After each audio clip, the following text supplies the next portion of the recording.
Y'all know my symbol is the pink bow. Hi guys, so this week watching what has unfolded with Nick and Olandria, it has honestly been great to witness, but it's also been heartbreaking and a little bit exhausting to watch how people treat Nick and Olandria. Because of what we witnessed, it wasn't just a regular news cycle, it felt like a mask off moment for a lot of people. It became completely evident that so many individuals, even people who actively followed Nick and Olandria, were just sitting and waiting in the shadows, eagerly waiting for their downfall. They were waiting for the exact moment to turn on them.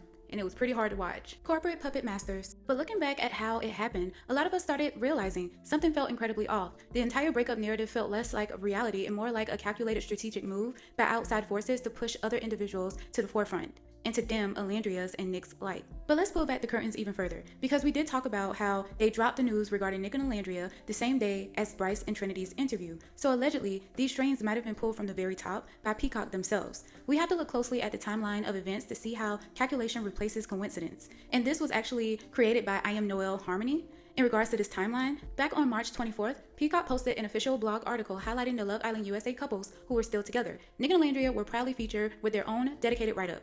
But looking back at the timing of the shift, on July 12th, the season 8 finale of Love Island USA airs. Literally, the very next day, July 13th, Peacock silently updates that exact same blog, and they completely removed Nick and Olandria from the site. This happened more than a week before any official public rumors even started circulating. Then just days later, Nick's flight to Dallas gets canceled due to bad weather, a trip where he actually had a show, and he was also supposed to meet Olandria's family. And like clockwork, on July 22nd, People's Magazine suddenly drops their exclusive source article announcing that the couple broke up. When you lay the facts out side by side, it feels incredibly intentional. Allegedly, Peacock and external PR forces wanted a blank slate. They needed to clear the board, shift the spotlight away from season 7 icons, and forcefully push the brand new season, which is the season 8 cast, to the forefront to capture all of the momentum. They essentially treated Nick and Olandria like a chess piece for network metrics. It makes you realize how evil the industry can be when they decide to turn off the lights on a real beautiful connection just to manufacture hype for the next big thing. And if you want ultimate proof of this strategic rollout, just look at what's happening right now. Allegedly, Peacock is currently organizing massive official meet and greets for the season 8 cast. But if you look beneath the surface, these events aren't actually about empowering those individuals. Allegedly, it all ties back to strict contracts with Peacock.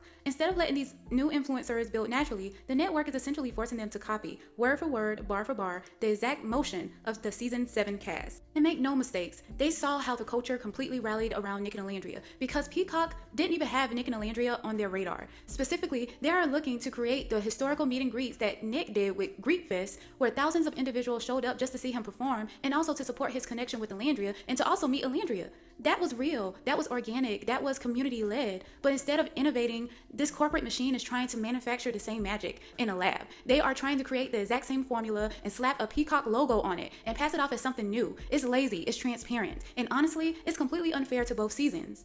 And let's not forget who created Core 4. It was season 7. It was at the end of season 7 when Nick and Olandria got second place and individuals wanted Shelly and Olandria to completely dominate. We wanted Olandria and Nick and Shelly and Ace. That was the Core 4 of season 7. So they copied that too. Okay, y'all, so Pisscock is so mad. I mean, you can literally tell. This is so insane because if you watch Blue Centric on YouTube, she said this from the very beginning. I'm talking about, she peeped it from when Love Island first premiered, what was going on, okay? Pisscock is so mad that Greek Fest happened. Y'all remember Pepe did Greek Fest, Austin? Wasn't Jeremiah part of Greek Fest? We know, iconically, Nick Olandria was part of Greek Fest, okay? But y'all know how the clubs was booking Love Islanders for like meet and greets and hostings and all that. That's why I was like, I'm shocked nobody's really hosting parties after the villa like that, because Nick was the only one to do that. It was a lot of people who did Greek Fest and other meet and greets and all of that. Child, why Pisscock, Love Island is making them do meet and greets through them, honey? I know y'all say there's no such thing as a 360 deal when it comes to like TV, but baby, this ain't a 360 deal, this is a 180 deal, okay? Because, oh my gosh, y'all can never say that Nick Olandria did not make the standard. Like, they are the standard, okay? When I tell you, this is how you know everything is a scheme set up by Todd when it comes to the smear campaign, when it comes to Love Island Season 8 being sent around Nick Olandria, when it comes to TJ and Iris copying Nick Olandria doing Beyond Adilla and all these other things, bro. Because they tried to make TJ and Iris that it couple, they failed. And now they're doing it with another couple with a Team U, Nick Olandria. Yo, this is actually insane that they have to even do meet and greets through Pisscock. Like, I actually feel bad for them. Like, wow. Anybody going on Love Island for like the next few seasons, I honestly feel so bad for them. And you know what? I been knew Love Island was greedy because when Whitney and Tyreek from Love Island UK season 10 came up with that song, I could be a lady in a baddie, hey, don't do, listen pays me, hey, that song, they were going to release it, but then they found out that, Then they found out that ITV and Love Island UK producers wanted them to give them 10% of whatever they made off that song because they made it in a villa and it was aired on Love Island. The people greedy. Yo, I'm just happy my clients are not a part of that. The only people I feel bad for is Anaya and Carl. Like, dang.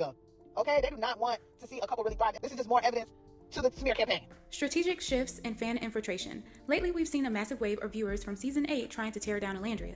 People are suddenly claiming that they never understood the hype around her and making incredibly superficial, nasty comments about her appearance, saying she was never pretty. To make matters messier, older retweets from some of the members of season 8, Core 4, recently resurfaced. Now, to be completely fair and accurate, it's clear most of the girls didn't heavily support Olandria in the past, and that's totally fine. They aren't the ones actively perpetuating this current wave of cyberbullying. It's the toxic fandom using them as an excuse to launch an attack on Olandria and Nick. And speaking of the Core 4, we have to talk about the channel name controversy, because this is where the fandom really started to notice a shift in energy. When Olandria first left the villa in season 7, she noticed fans calling themselves the Ola Dolls. While she initially embraced Bama Barbie, she later fully adopted Ola Dolls as the official fanbase name.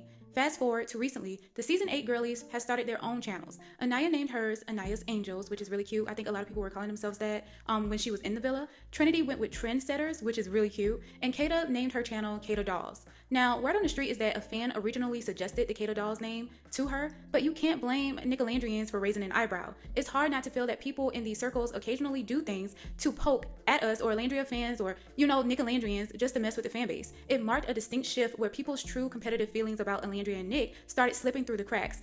The loudest voices in this hate train aren't even neutral viewers. They are rivalry fan bases from season 7 who have been waiting for a moment to strike. Specifically, fans of Nick's original villa connection have resurfaced just to throw dirt on Olandria's name. On top of that, a random video clip has been circulating out of context. People are trying to twist Olandria's words to make it seem like she was shading another season 7 cast member, when if you watch the full clip, she was talking about something entirely different. It is textbook case of bad faith editing just to make her look like a villain. And that's real sad, y'all. So Olandria's not a mean girl when she's telling her fans to keep going, no notes, even though they're actively bullying Kata. But y'all say Huda fans are toxic? Olandria's not a mean girl. It's given like, I don't know, she thinks she's the program, and y'all let her think that she's the program, but she's not.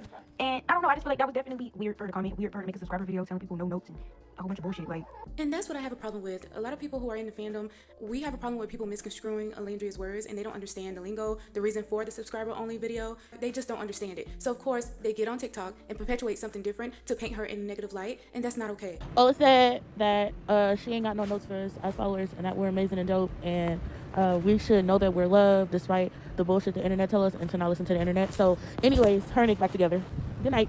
On top of that, you have individuals also coming out to say that they never liked Nick for Olandria, she was always too good for him, and that I'm only going to support Olandria. I have come across countless lives where they are actively saying that Nick is a Republican, and how could Olandria ever be in a relationship with him? And in his most recent article, he actually talks about that and how that is a narrative that he wishes people did not put around his name because he's not a Republican. So yeah, it's these stuff that's happening in regards to people fanning the flames, and they really don't want individuals to like Olandria and Nick. Tracking the breadcrumbs. But throughout all of the chaos, Nick wasn't staying completely silent. He was leaving breadcrumbs. He was fighting for her in his own way, giving clues that were still solid and that he was doing everything to hold on to her. Think about it. During his shows, Nick was intentionally playing specific songs that I'm not going to specifically talk about because if you're in the fandom, you should know, that have deep, beautiful meanings within our fandom. He was still proudly wearing the fandom merch, and on top of that, Nick and Olandria never stopped liking each other's pictures. They never unfollowed each other. Even their families were publicly showing love and support for one another. The core fandom saw this, we felt it, but we also knew that wolves were at the door, so everyone collectively agreed to protect them and stay silent. The word went out, keep it quiet on the creek, and we essentially went completely silent to give them space and to starve out the hate campaign. Until a couple of days ago, Nick took to social media, specifically Threads, and dropped those 4 words that changed everything. Loud on the creek. The green light was given. The puzzle pieces started to fall into place. There were already rumblings that a major wedding was happening and that both of them would be there. Then Nick posted a photo of a gorgeous red-bottom shoe with the creek clearly in the background. His sister Ella immediately stepped in to clear up any doubts, confirming the shoe wasn't hers and basically telling the fandom, come on, you already know exactly who those belong to. And then the definitive proof dropped. Photo evidence from Jordan Woods and Carl Anthony Towns' wedding came out, and boom, there they were, Nick and Olandria together. Now, for individuals who never really believed in Nick and Olandria, they were trying to rationalize seeing them together. They started to say, well, they RSVP'd, so of course they would show up together. Or, well, she couldn't bring another +1, as if they really know. A lot of people in this comment section being like, they got invited as a couple before when they were still together, and then they just decided to go as friends because they already said yes to the RSVP, right? And then like people in the comment section were like, yeah, me and my ex said that we went to a wedding together after we were already broken up. It's not that big of a deal, blah, blah, blah. You're not famous. I don't know if anyone's ever told you this. You're not famous.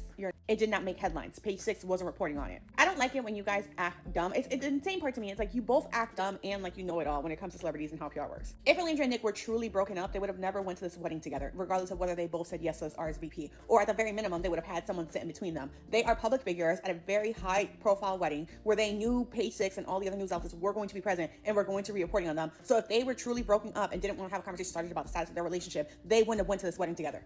Jordan and Carl are real ones for having Vogue release those photos and actually captioning them. Big shout out to Jordan and Carl and congratulations on their beautiful day. So I've seen reports of people acknowledging that Jordan and Olandria are friends, but I do want to specifically say that they are all friends. Jordan's mom actually posted a photo of her and Nick together on her stories, and Nick actually posted it on his stories. And also a while back at a game, Nick was talking to him about, gaming and stuff like that, and Kat actually got him a PS5. So they are all friends. I walked back into my hotel room. Kat, I was talking to him at the game, talking about gaming, and I was like, he's like, yo, whatever you need. Like, you want an Xbox or PS5? I'm like, I'll get a PS5. I walk into my hotel room, there's a PS5. But wait, the plot thickens because Nick has been silently clearing the air and letting us know exactly where his allegiance lies. He recently reposted a post that was a direct, clever shade to Taylor. The post essentially pointed out how completely insane Olandria's trajectory is. Like, imagine going on a random reality dating show and then literally the very next year, you are attending an elite wedding surrounded by a Grammy winner, an Oscar nominee, and an Olympic gold medalist. The post basically stated that Taylor choosing Clark was the absolutely best thing that could have ever happened to Olandria because it completely freed her to reach these astronomical heights. And if you need more proof that Nick is completely unbothered and deeply locked in, we have to talk about his interview. A reporter directly asked him if he would comment on the status of his relationship. Now, Nick kept his boundaries, stating that the relationship status is private, but his face though, his body language, he was cheesing so hard. He had the biggest grin on his face, and the kicker, he was literally wearing the exact same shirt from Watch What Happens Live that he wore with Olandria. The man is not even trying to hide the clues anymore. Everyone's buzzing that you were at a wedding with your ex last night. So, are you single or back together? I would love to tell you guys, but I'm gonna keep that private for now. We did enjoy ourselves tremendously, and Carl enjoyed his wedding last night. It was amazing. Meanwhile, Olandria was completely shocked that pictures were released of her and Nick at the wedding. I mean, Olandria posted some funny memes. I have to show it to you guys. Mr. Charles, when was the last time that you were intimate with Ms. Jackson? This morning. Miss Jackson. Calling out the cultural bias. Now, we have to watch these messy podcasts and commentator channels backtrack. Even though in the media it says X in some articles, that is starting to clear up now, with some insinuating that they are back together.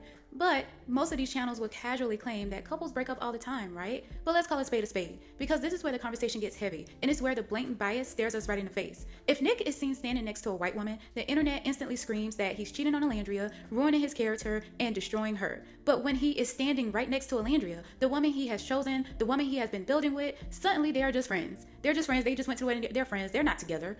Why is there such a toxic, deeply rooted bias when it comes to this relationship? Why is it that people can easily accept a black man with anyone else, but the second that Nick shows a loud, unwavering devotion to a black, beautiful woman like Olandria, the world tries to dissect it, brand it as PR, and invalidate his feelings? Why can they not accept that he loves her, that he takes her seriously? It is a cruel, double standard that Olandria and Nick shouldn't have to carry. Conclusion. So Olandria recently did a live where you could see that Nick was sending her chats and also gifts, and it was making her blush. It was so cute. Nick went live to address everything directly, and he didn't just defend himself. He addressed the overwhelming hate that both he and Olandria have been carrying, and he even defended the season 8 cast from the constant toxicity, because at the end of the day, the cast members aren't the problem. It's the toxic fandom spaces turning real lives into a blood sport. Or maybe it's the bots. I don't know. So Nick going live was him drawing a line in the sand, and he's showing us that despite the setups, the bad faith edits, and the corporate media games, he is keeping his head up high and protecting what matters most. It's the people that claim to not care about a specific person and then proceed to go online and speak about them every day, harass them every day. But you do care. At the end of it, they tried to orchestrate a shift to push Olandria and Nick to the background, but love, truth, and the creek always rises to the top. They are the loudest on the creek now. Well, no, not Olandria, just Nick. But I want to hear from the core fandom on this one. How do you feel about watching this entire timeline play out from Quiet on a Creek to the wedding photos? Let's also talk about the bias in the comments below, but keep it respectful, protect our faves, and I'll see you in the next video. Oh, and also don't forget to like and subscribe. Bye.